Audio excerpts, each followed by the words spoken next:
Bismillahirrahmanirrahim. Assalamualaikum warahmatullahi wabarakatuh. Selamat pagi semuanya. Kita berjumpa lagi pada perkuliahan statistik terapan yang kedua dengan topik penyajian data yang akan diisi oleh saya, Nurul Putri Utami. Penyajian data. Penyajian data itu adalah merupakan suatu kegiatan yang sangat penting dalam pembuatan laporan hasil penelitian. Nah, jadi data itu kalau misalkan tidak disajikan dengan baik, maka tidak mudah dipahami. Maka perlu ada proses analisis dan juga proses penyajian supaya data itu mudah dipahami sehingga menjadi informasi yang baik gitu. Nah, informasi dari data tersebut nantinya bisa digunakan untuk pengambilan keputusan terkait suatu permasalahan. Nah, data yang disajikan itu harus sederhana, jelas, agar mudah dibaca. Kemudian, dalam penyajiannya juga perlu ada teknik-teknik khusus supaya lebih mudah dipahami. Tujuan penyajian data adalah yang pertama, memberikan gambaran yang sistematis tentang peristiwa-peristiwa yang merupakan hasil penelitian atau observasi. Data lebih cepat ditangkap dan dimengerti, kemudian memudahkan dalam membuat analisis data. Dan yang terakhir, membuat proses pengambilan keputusan, kesimpulan bisa lebih cepat, tepat, dan akurat. Cara penyajian data ada 3 jenis. Yang pertama adalah narasi, tabel, dan grafik atau diagram. Untuk penyajian narasi, ini hanya disajikan berupa kalimat. Kemudian untuk tabel ini disajikan dalam bentuk angka-angka, tapi sudah dikategorikan, misalnya menurut berat badan, jenis kelamin, gitu ya. Dan yang terakhir adalah dengan grafik atau diagram. Jadi ini berupa gambar yang menunjukkan secara visual data, gitu ya, dan juga kadang disertai simbol-simbol supaya lebih mudah dimengerti.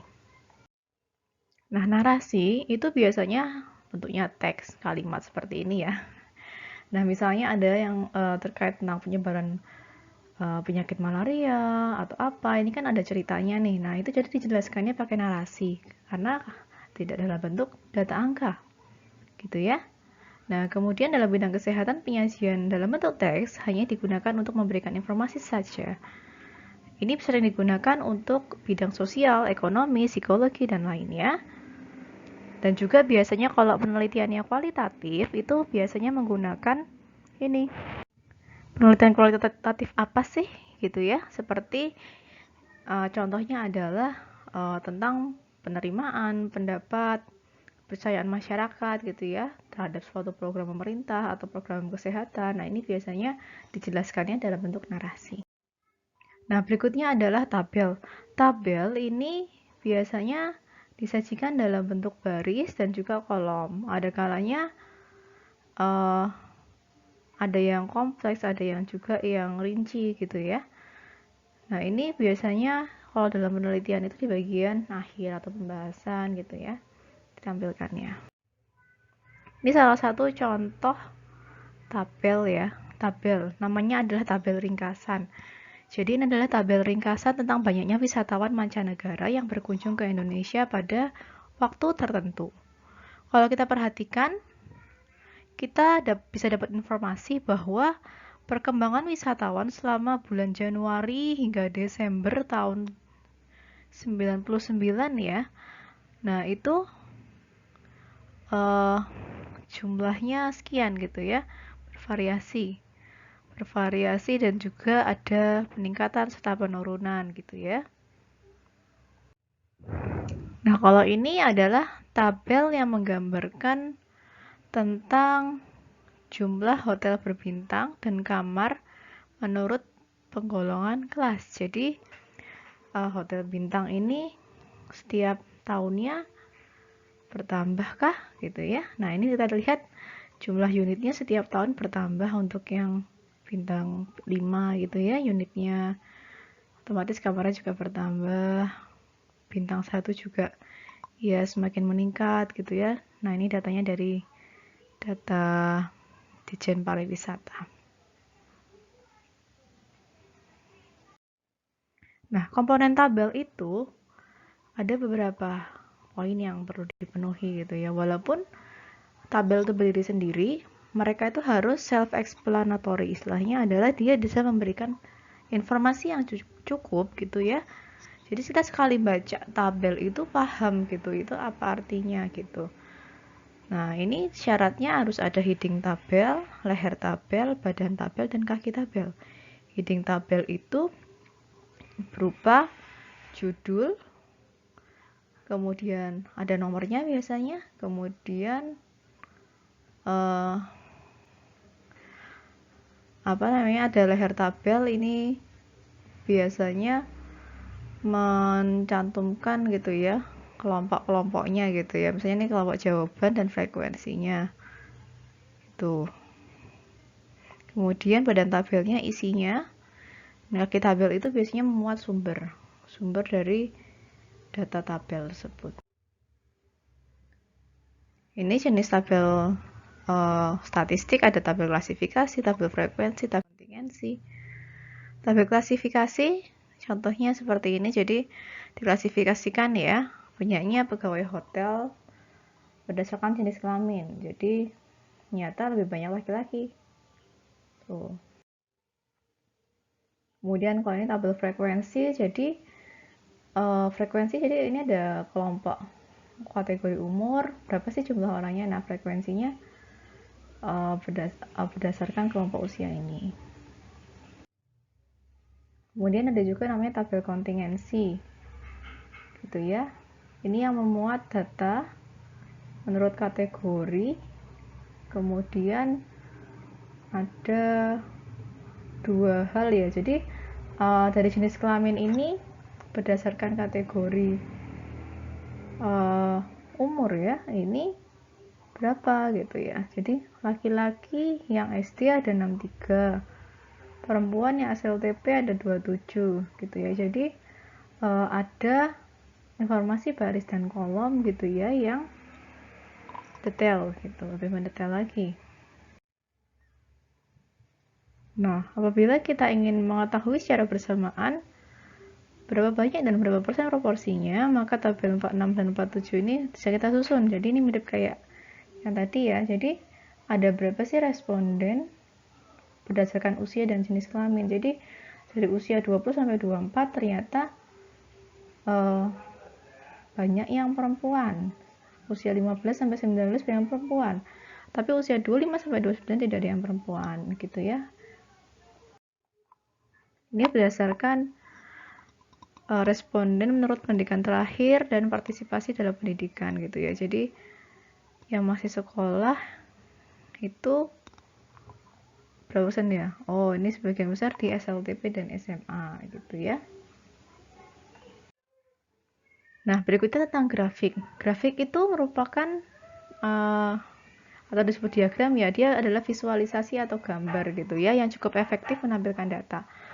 Jadi bentuknya biasanya bukan cuma kotak-kotak ya, tapi tergantung jenisnya gitu ya. Nah, ini bisa berupa grafik atau peta. Nah, ini biasanya skalanya ini ya, bisa menggunakan skala yang nominal, ordinal gitu ya, datanya bisa dibuat grafik. Jenis-jenis grafik itu ada apa saja, yaitu ada pie chart, bar chart, atau diagram batang, stem and plot, grafik polygon frekuensi, O'Keeffe, grafik time series, dan juga ada diagram Pareto. Grafik atau diagram. Nah, ini biasanya kalau misalnya grafik itu karena visual ya, jadi membuat lebih menarik ya biasanya ya, dan juga lebih mudah diingat. Kemudian bisa juga dibandingkan gitu ya antar satu gambar dan gambar lainnya dengan lebih mudah. Dapat juga menunjukkan perubahan hubungan pada satu bagian dalam rangka data dengan bagian lainnya. Jadi misalnya ada data gitu ya, nanti bisa dibandingkan gitu, dan dari gambar itu nanti bisa kelihatan bedanya seperti apa antar data. Ini grafik, jenis-jenisnya ada yang grafik garis, grafik batang, grafik pie, piktogram, peta. Ini grafik batang, grafik lingkaran, ini grafik garis, ini grafik peta, grafik peta juga.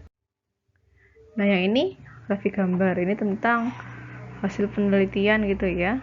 Jadi 10 sampel negara di benua Asia gitu tentang PDB-nya gitu ya. Nah, menurut IMF itu yang paling tinggi pertumbuhannya itu negara Cina.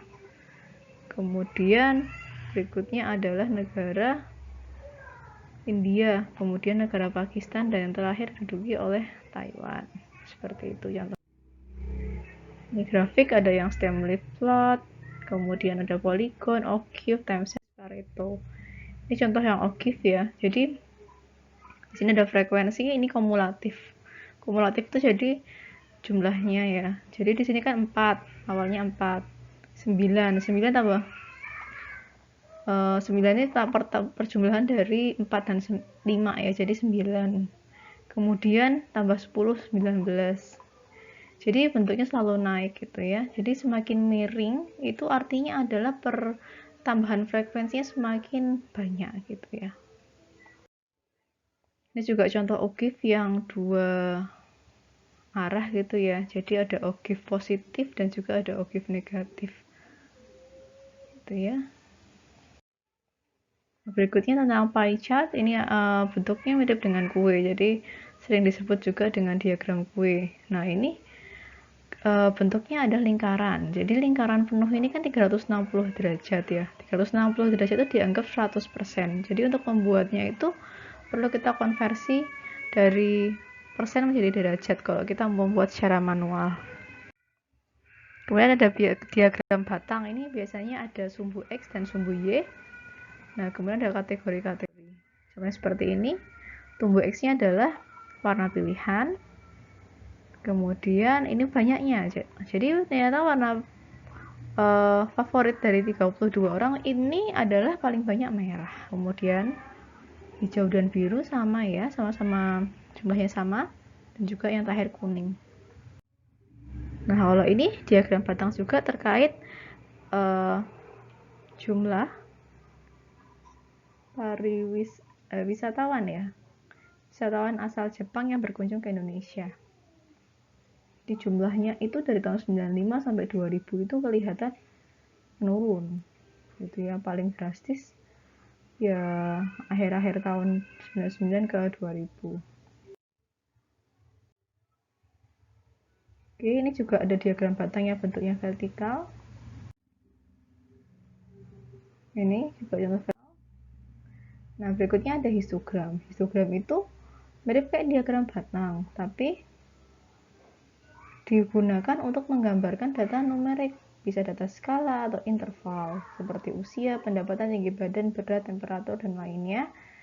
Kemudian, dalam buat histogram itu kategori atau kelas ditempatkan pada sumbu X atau yang mendaftar. Nah, kemudian banyaknya kejadian itu akan dituliskan ke atas atau sumbu Y gitu. Kemudian bedanya dengan diagram batang adalah antara batang satu dan lainnya tidak ada jarak atau spasi.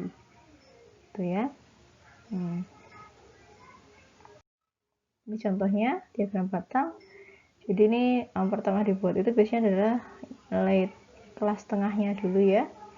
Kemudian nanti ini baru ditulis kelas bawah, kelas atasnya nanti dibikin kotak-kotak. Jadi pertama bikin yang tengah-tengah dulu, baru nanti dibuat kotak-kotak untuk yang batas bawah, batas atas setiap kategori.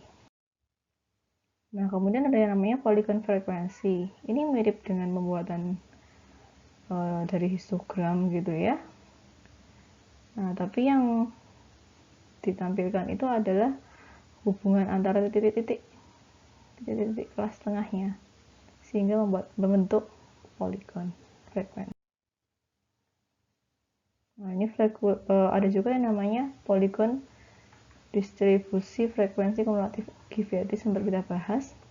Ini adalah suatu grafik dari distribusi frekuensi kumulatif untuk mengetahui berapa banyak observasi yang berada di bawah atau di atas suatu nilai tertentu. Oke, OGIF terdiri atas OGIF kurang dari atau OGIF lebih dari. Jadi kan ini kumulatif ya. Ini kurang dari, ini yang lebih dari gitu. OGIF lebih dari menggambarkan berapa banyak nilai observasi yang lebih besar dari batas kelas tertentu pada suatu distribusi frekuensi. Objektif ini dapat berupa frekuensi kumulatif maupun distribusi frekuensi relatif. Seperti ini ya. Kemudian ada grafik time series. Ini adalah grafik yang sering digunakan pada penyajian data terhadap periode waktu tertentu. Jadi sumbernya ada sumber horizontal, ini adalah time series-nya, yaitu periode waktu tertentu. Vertikal ini adalah jumlahnya. Seperti ini. Jadi ini adalah data dari seseorang gitu ya, pemilik CEO dari Agritur. Nah, dia ingin menampilkan diagram batang tentang paket wisata yang terjual selama 1 tahun lalu. Nah, kalau dilihat dari gambar ini, terlihat bahwa yang paling banyak itu adalah Forestur, gitu ya. Kemudian Ekotur, dan yang paling rendah adalah Hortitur. Paket turnya yang paling rendah dimiliki. Nah, kalau ini adalah perkembangannya pada setiap tahun. Jadi dia masukkan variabel tahunnya juga gitu ya.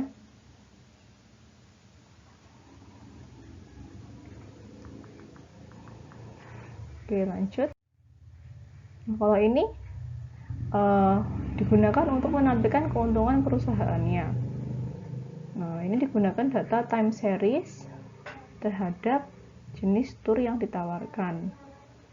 Nah, jadi tahun 96 sampai tahun 2000 jumlah dari minat atau pengguna tur itu seperti apa? Gitu ya. Seperti ini dilihat bahwa paling tinggi itu adalah Forestur. Tapi Forestur itu ternyata menurun. Nah, sedangkan T-Tour itu dia itu jumlahnya paling kecil, tapi dia dari tahun 98 sampai 2000 itu dia terus meningkat. Nah, ini yang bisa terlihat dari grafik ini. Nah, ini juga ada juga untuk membandingkan fluktuasi kunjungan Wisman gitu ya. Dari tahun 9 dibandingkan ya antara tahun 96 sampai dan 98 gitu ya. Bagaimana sih perkembangannya gitu ya, naik turun nih, pasti semuanya turun ya pada bulan Mei, kelihatan kan. Kemudian nah, ini bedanya tahun 98 dan 96 adalah kalau 98 itu akhir tahun malah turun gitu ya, 96 adalah naik terus. Nah, ini sebenarnya perlu dievaluasi kenapa kok bisa turun gitu ya, sehingga harapannya di akhir tahun itu terus naik. Berikutnya adalah diagram Pareto gitu ya. Ini bisa digunakan dalam penyajiannya dalam bentuk gambar untuk pengendalian mutu. Ini dikenalkannya oleh seorang ekonom Italia gitu ya. Nah, ini merupakan kombinasi antara diagram batang dan grafik garis baik frekuensi relatif maupun kumulatif. Seperti ini. Ini sedikit lebih rumit dan mungkin jarang kita pakai ya.